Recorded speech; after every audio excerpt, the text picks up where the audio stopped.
principals, other administrators, other staff members in the DoDDS-Atlantic region, welcome back from what I hope was a very restful, relaxing, pleasant, and safe summer. We're happy to have you back. For those who are new to our region, we know that you're going to find this a very challenging, invigorating placement. We in this DoDDS-Atlantic region look out for those things that we can change, that we can revise, that will in fact enhance education for all of our students. We're also interested in consistently watching and maintaining the very good and wonderful programs that we already have in place.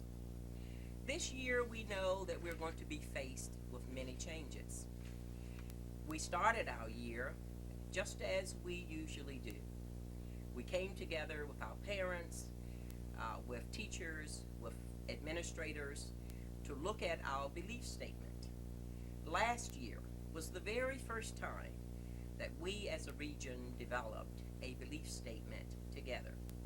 And I'm very excited about this process because it in fact sets in place what we believe, our philosophical way of working with students, the practical kinds of things that we do from day to day, and it in fact influences the development of our goal statements and our mission statements, and then finally the school improvement plans.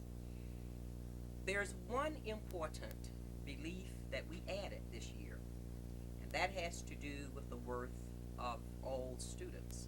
In fact, the worth of all people.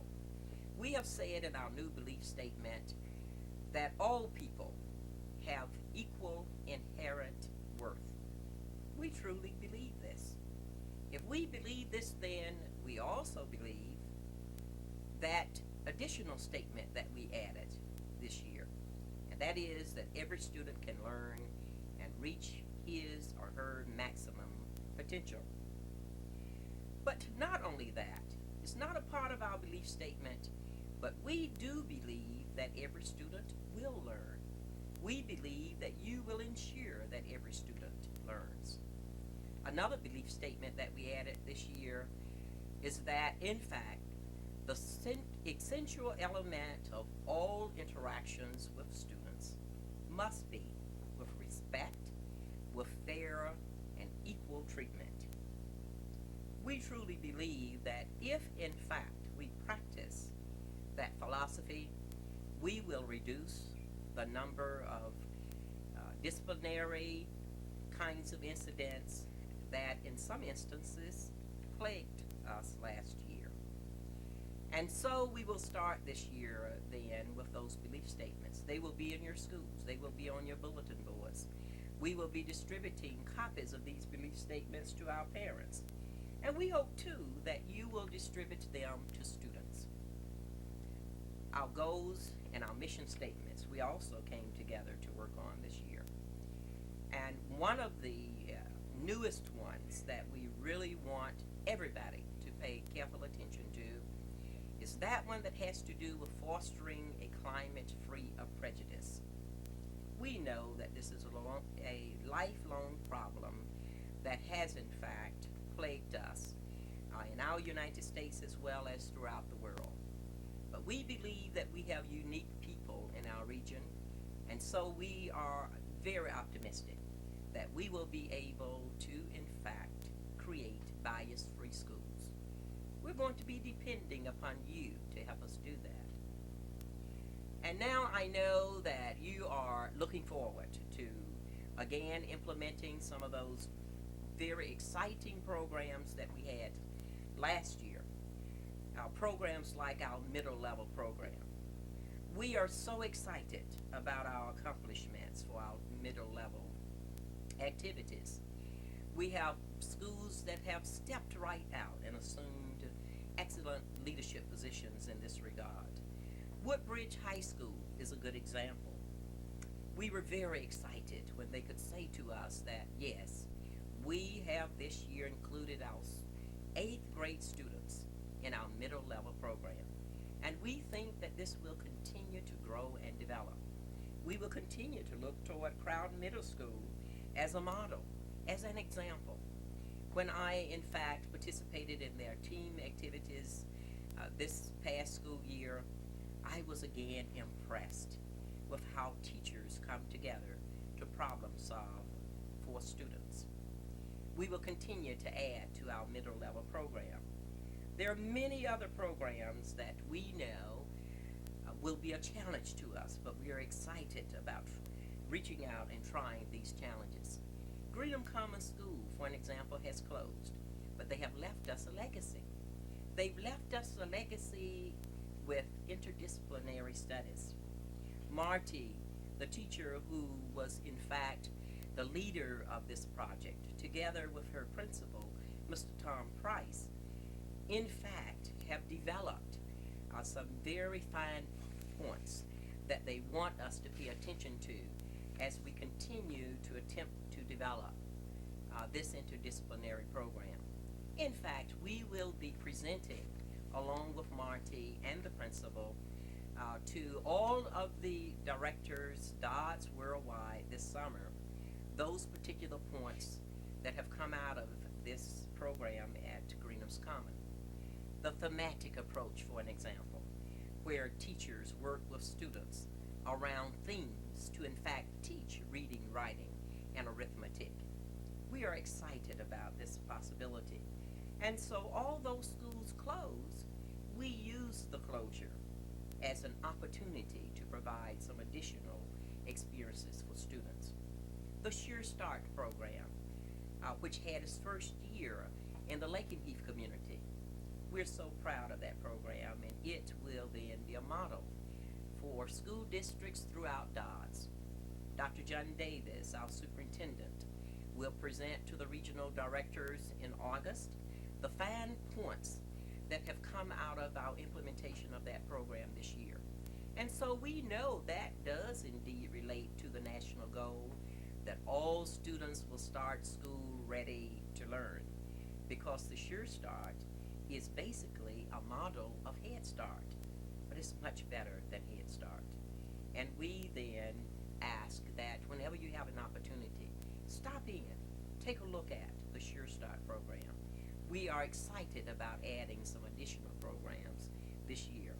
One thing I should add is that we did not start just from the ground floor with Sure Start.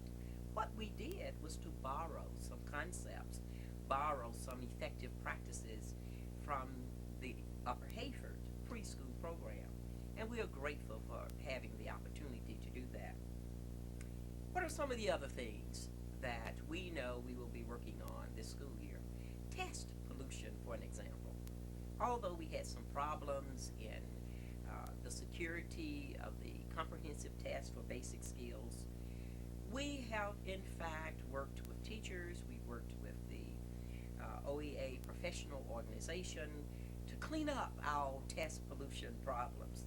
And so, again, we will serve as a model, because Dr. Bill Kilty, our deputy, will be chairing a committee in the Office of Deep in the Schools this summer to address the issue of test pollution and to come up with some very clear-cut ways of avoiding this kind of problem in the future. One of the things that we're going to do is concentrate on the use of tests for instructional purposes. If we do that, we're sure we will not have the time to be plagued with the problem of test pollution. And so we will be depending upon you to help us with that. The outcome-based education program, we are excited about that. We have 4 pilot schools. We hope to expand that program this year, especially in the certification and accreditation area.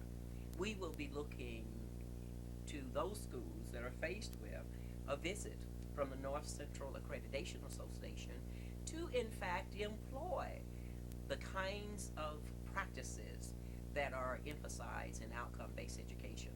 One very central one is that when we develop goals and objectives, they ought to be student-focused. And we know that all educators are interested in ensuring that we do that. So we will not only implement outcome-based education in those pilot schools, but we are hoping that other teachers will join us to address the issue of the development of goals that will concentrate on student outcomes. We are excited about this. Already I have met with educators in the absent high school about their site-based management program. We're going to do a better job of implementing that program. We're going to accept the recommendations from the teachers and in fact develop a budget. We have already addressed the issue of financial support in one respect, and that is we're going to provide the opportunity for these educators to continue to train in that particular area. We're also going to provide the opportunity for those who are involved in that program to have a better schedule so that they have the opportunity, they have the time to consult with the administrators and to make decision making truly a team process. We think that we're going to do a better job at that this summer and this coming school year. Whole language and whole group instruction, those two programs have been a tremendous success, and we know that they will in fact continue to be a success because as I visit with teachers, I see the results of those programs, and also I see those who have been trained in the writer's workshop concept in fact providing leadership for the implementation of these programs. Change, yes, we're going to be beset with change, but we're going to have so many exciting things going on that we know we will be able to overcome any of the stresses that will in fact be out there as we grapple with change. One thing that we're going to do is to have a job fair. We hope by October we will have the fair in place. We will be working very, very closely with Ms. Debbie LeBee, the chief of our staffing office, to implement this job fair. We're going to continue the Safe Haven assignments, and that program has in fact helped us to ensure that teachers who are in those schools that are closing have the opportunity to move on to schools that, at this point at least, are not on the list to close.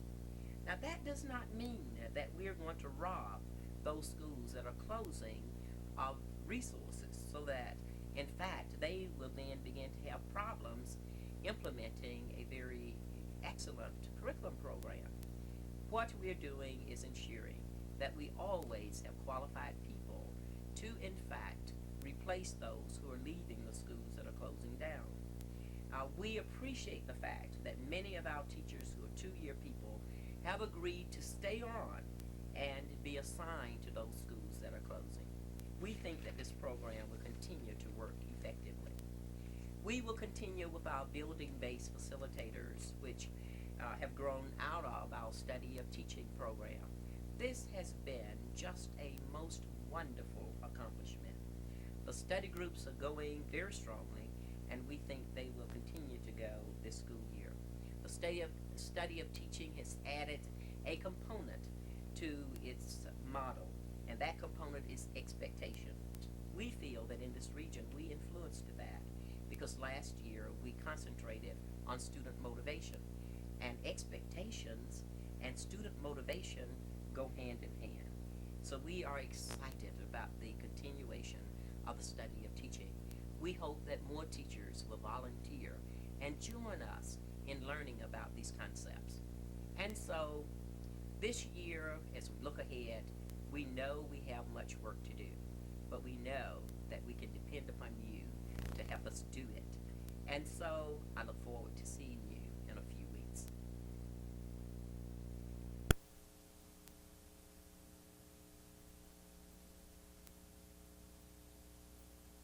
And so this year, as we look ahead, we know we have much work to do, but we know that we can depend upon you to help us do it. And so I look forward to seeing you in a few weeks.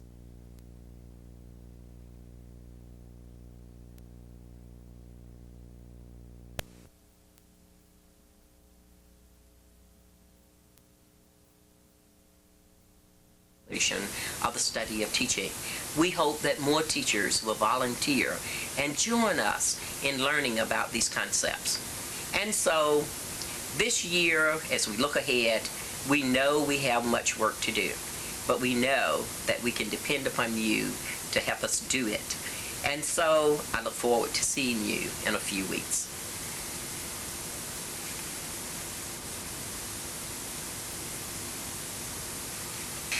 Okay. I feel better about it. I hope it turned out better. Let me see just a little.